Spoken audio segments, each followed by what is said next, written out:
আজ আপনাদের নিয়ে যাব ঢাকার কলকাতায়।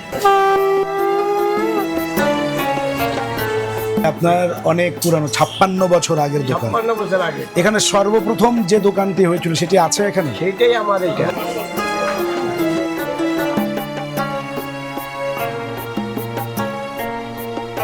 শাঁখারী বাজারের শাঁখারীরা এক সময় হাতে কেটে সুচারু নকশায় যে শাখা তৈরি করতেন তার সুনাম ছিল সারা পৃথিবীতে। আজ তাই দেখাবো আপনাদের।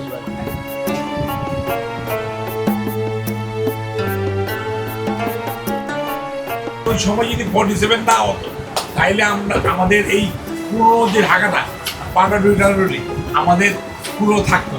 এটা হাতে তৈরি, এটা হচ্ছে রেত দিয়ে ঘষে, রেত দিয়ে ঘষে এটা তৈরি। 2500 এটা হাত দিয়ে করা, এটার দাম হচ্ছে 2500। মেশিন আর হাত দুটোই কাজ করেছে। শাখার বেচা কেনা ভালো না। আজ আপনাদের নিয়ে যাব ঢাকার কলকাতায়, অর্থাৎ ঢাকায় বসবাস করেও ভারতের কলকাতার ফিল পাবেন। 400 বছর আগে বুড়িগঙ্গা নদীর তীরে গড়ে ওঠা শহর পুরান ঢাকার এক ঐতিহ্যবাহী এলাকা শাঁখারী বাজারে। সেই শাঁখারী বাজারের শাঁখারীরা এক সময় হাতে কেটে সুচারু নকশায় যে শাখা তৈরি করতেন তার সুনাম ছিল সারা পৃথিবীতে। আজ তাই দেখাবো আপনাদের।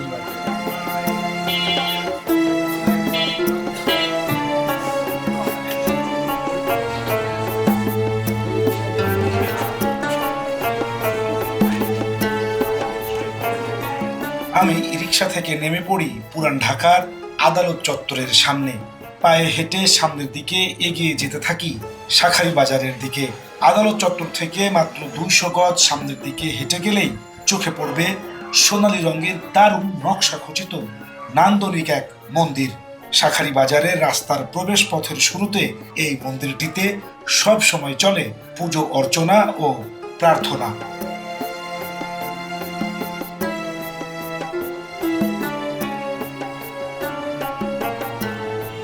চারিদিকে আগরবাতির সুঘ্রাণ। সনাতন ধর্মের অনুসারীরা প্রতিমার কাছে প্রসাদ দিয়ে করছেন প্রার্থনা। রাস্তা দিয়ে চলার সময় ছোট বড় সবাই প্রতিমাকে প্রণাম করে যাচ্ছেন। এমন দৃশ্য পুরো শাঁখারী বাজার জুড়েই। রাস্তার দুধারে অসংখ্য মন্দির রয়েছে এখানে। শাঁখের সুর, ঘণ্টার টুংটাং আওয়াজ আর ধূপের ধোঁয়া যেন ছড়িয়ে আছে পুরো এলাকা জুড়ে। যারা ভারতের আদি কলকাতায় গিয়েছেন তারা সেই আদি কলকাতার সঙ্গে এই শাঁখারী বাজারের তুলনাটা সহজে করতে পারবেন। একেবারে মনে হবে যে যেন আপনি কলকাতা নগরীতে চলে এসেছেন। মোগল সুবেদার ইসলাম খাঁর আমলে সেনাপতি মির্জা নাথানের বিবরণী এই এলাকার উল্লেখ রয়েছে। 400 বছরের ঐতিহ্য নিয়ে দাঁড়িয়ে থাকা শাঁখারী বাজার শুধু একটি বাণিজ্যিক কেন্দ্র নয়, এটি ঢাকার ইতিহাসের এক জীবন্ত দলিল। শত শত বছর ধরে শঙ্খ শিল্পের কারিগরদের নিরন্তর শ্রম আর শিল্প শৈলীর সাক্ষী এই পুরানো গলিগুলো। শাঁখারী বাজারের ইতিহাস শুরু হয়েছিল মুঘল আমলে। সেই সময়ে হিন্দু শঙ্খ শিল্পীরা এই অঞ্চলে বসতি স্থাপন করেন এবং শঙ্খ দিয়ে অলংকার তৈরি করা শুরু করেন। শাখা নামের সাদা চুড়ি যা শঙ্খ দিয়ে তৈরি হয়। হিন্দু বিবাহিত নারীদের জন্য এটি একটি পবিত্র এবং অপরিহার্য প্রতীক। সেই থেকেই এই এলাকার নামকরণ হয় শাঁখারী বাজার। ঢালকানগর, শাঁখারী নগর এখনো আছে। ওখানেও আমাদের বসতি করতে হয়েছে। আমাদের লোক সংখ্যা বেড়ে গেছে। আমরা এখানে পানিটোলায় ছিলাম, কুবেরাজগুলি ছিলাম, রমাকান্ত মন্দিরে ছিলাম, রাজার দড়িতে ছিলাম। আমাদের পুরো পাড়াতে আমাদের কভার হতো না। সেইটা আমরা মোটামুটি আমাদের ওই সময় যদি 47 না হতো তাইলে আমরা আমাদের এই পুরো যে ঢাকাটা পাটাডুইটারি আমাদের পুরো থাকতো। যে শাখা শিল্পীদের কারণে এই এলাকার নামকরণ করা হলো, সেই শাখা শিল্পী এখন খুঁজে পাওয়া একেবারেই দুষ্কর। শাখায় রেত ঘষে ঘষে এখন আর কেউ বানায় না হিন্দু নারীদের হাতের অলংকরণ। এক সময় শাঁখারী বাজারের শঙ্খের গয়না ভারত ও বিশ্বের বিভিন্ন প্রান্তে রপ্তানি করা হতো। এর সুখ্যাতি ছিল জগৎ জুড়ে। কিন্তু এখন হাতের বদলে মেশিনে তৈরি হয় শাখা, তাও 2-1টি জায়গায়। হাতে যখন ছিল তখন বেশিও চলতো, কিন্তু এখন চাহিদা বাড়ছে, মূল্য বেড়ে গেছে। ছোটকালে তো আমরা দেখছি হাতে করা দিয়ে কাজ, হাতের শিল্পীর কাজ, যেমন আমি করাতে কাজ করতাম, আচ্ছা শাঁখা কাটতাম আমি। আচ্ছা। আবার এরা শিল্পী, এও এক শিল্পীর নকশা করতো। অনেক খোঁজাখুঁজির পর এক সরু গলি পেরিয়ে ছোট্ট এক অন্ধকার কুটিরে দেখা মিলল এক শঙ্খ শিল্পীর। জানালেন কিভাবে কলের মেশিনের দাপটে হারিয়ে যাচ্ছে শঙ্খ কারিগর।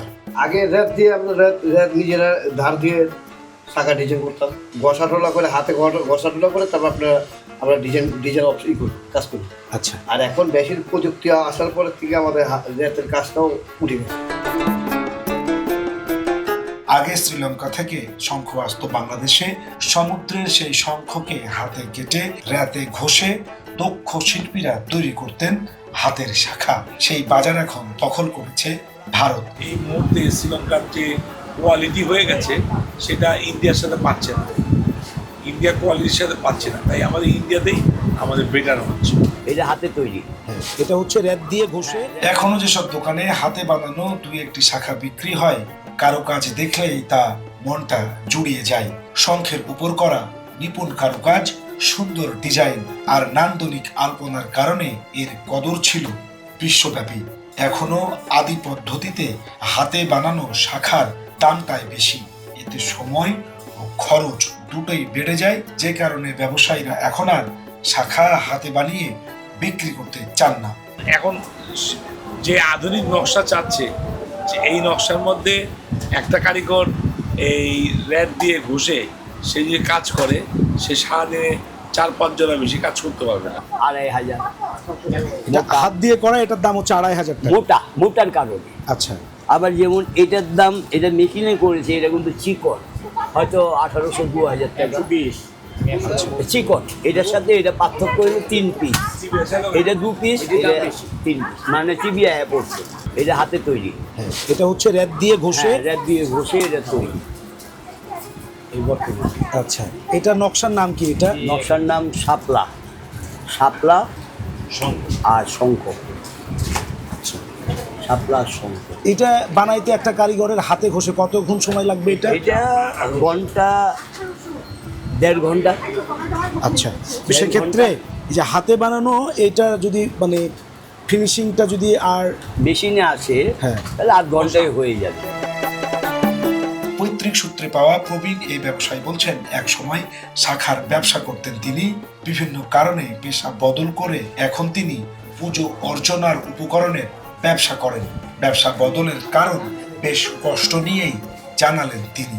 আগে অনলাইন আছে, অন্য কিছুর দোকান ছিল। কিসের? শাখার দোকান ছিল। শাখার দোকান ভেঙে এই দোকান করতে হলো কেন? আর কি ভালো না, পত্তানার দিকে আর জায়গা গেছে। শাখার বেচা কেনা ভালো না? না। তবে এখনো এখানে এ পেশার লোকদের দেখা যায়। 100 বছর বয়সী ছোট ছোট বাড়িঘর, ঘিঞ্জি গলি আর সরু পথের পরতে পরতে এখানে ছড়িয়ে আছে বাংলার আদি শেকড়ের ইতিহাস।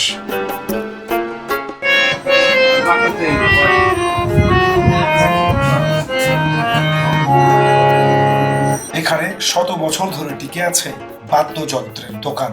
তবলা, ঢোল আর হারমোনিয়াম এখানে বানানো হয়, কেউ কেউ করেন মেরামত। এত পুরানো আদি বাদ্য নির্মাণ শিল্পী আর কোথাও নেই। 100 বছরের ইতিহাস বুকে নিয়ে এই দোকানটি যেন এক জীবন্ত দলিল হয়ে এখনো টিকে আছে। আমরা এখানে ঢাক, ঢোল, তবলা, খোল, নাল, ড্রাম সেট সব বানাই। আচ্ছা, তাহলে আপনার অনেক পুরানো, 56 বছর আগের দোকান। 56 বছর আগে এখানে সর্বপ্রথম যে দোকানটি হয়েছিল সেটি আছে এখানে? সেইটাই আমার এটা।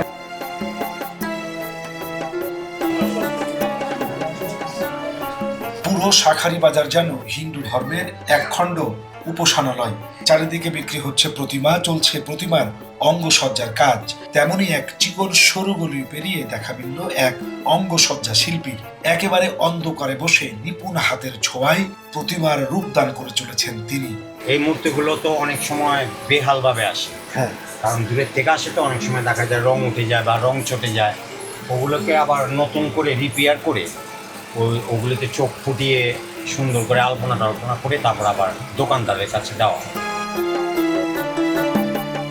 হিন্দুদের বিভিন্ন পালা পার্বণ আর পূজায় কাঁসারের ব্যবহার বেশ পুরানো, তাই তো শত বছর ধরে পৈতৃক সূত্রে পাওয়া সেই ব্যবসা এখনো ধরে রেখেছেন অনেকেই।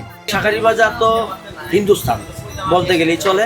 আষাঢ়ে পূজা পালের সময় একটু বেশি চলে আশা বিতল, আর আমরা ধর্মীয় স্থান।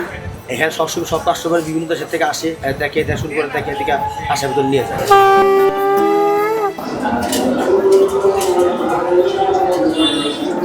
হিন্দু মুসলমান এখানে সম্প্রীতির সঙ্গে যুগ যুগ ধরে বসবাস করছেন, যা পৃথিবীর অন্য কোনো দেশে একেবারে বিরল। 1971 সালে পাক হানাদার বাহিনী এই শাঁখারী বাজারে হামলা চালায়, এতে শহীদ হয় অনেকেই, জ্বালিয়ে দেওয়া হয় এই জনপদ। তবে স্বাধীনতার পর হিন্দু মুসলিমরা একই সঙ্গে ভাই ভাইয়ের মতো হয়ে বসবাস করছেন একই এলাকায়, শান্তি ও সম্প্রীতির উদার বার্তা নিয়ে।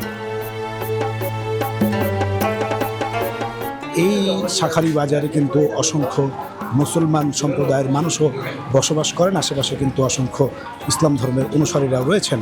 এরপরেও কখনো এই অঞ্চলটিতে হিন্দু মুসলিম কোনো ধরনের সাম্প্রদায়িক দাঙ্গা অথবা অশান্তি তৈরি হয়েছে এমন কোনো নজির নেই। অর্থাৎ বাংলাদেশ যে একটি অসাম্প্রদায়িক দেশ এবং এখানে যে সাম্প্রদায়িক সম্প্রীতি কত গভীর হিন্দু মুসলিমের মধ্যে, তাই শাঁখারী বাজারে আসলেই আপনি দেখতে পাবেন।